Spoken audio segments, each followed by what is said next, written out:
Because you're no good to us if you can't ride, Haverstag told him flatly. These clouds are going to bring snow again before nightfall, and we need to make the outskirts of Ambermain before that happens, or we'll all freeze to death out here.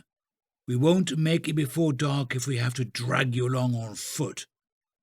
Carcer stood beside Haverstag, hesitant to take the reins of Claudia's Stiddleback. And what's to keep you from just riding off?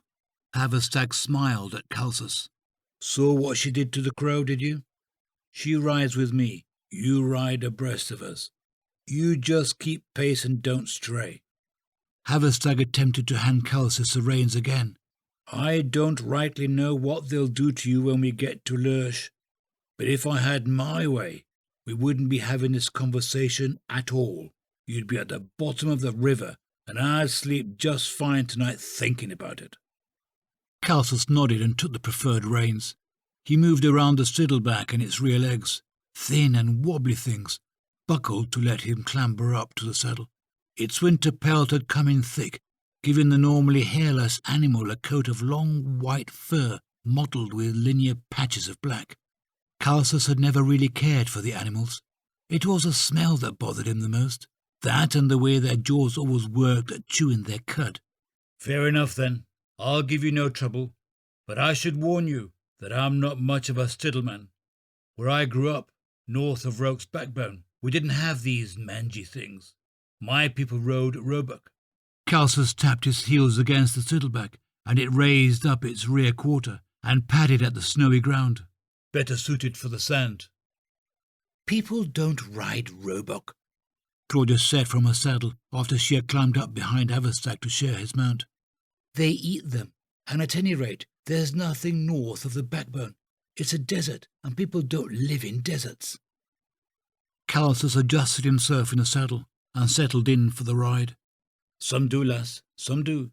But it's a hard life. That's why I came south. Claudia cut her sparkling grey eyes at Calsus and slid her hand purposely down to her wand. Stay close to the river, Haverstag. If he intends to talk the entire way to Lurch, then I might change my mind about letting you sink him.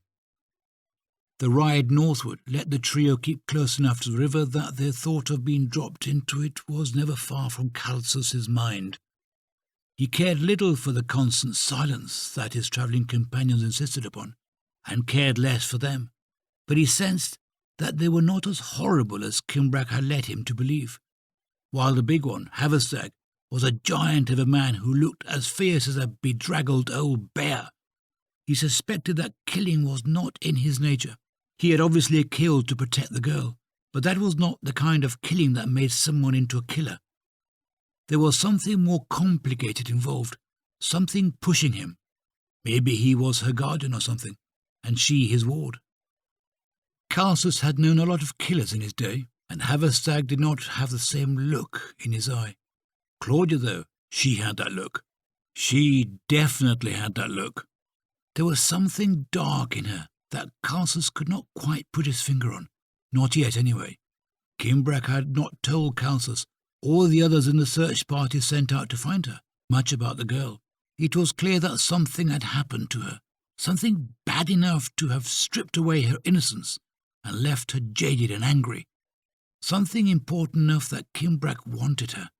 She had magic about her, and she was quick to use it to a lethal end. That was a dangerous combination in anyone.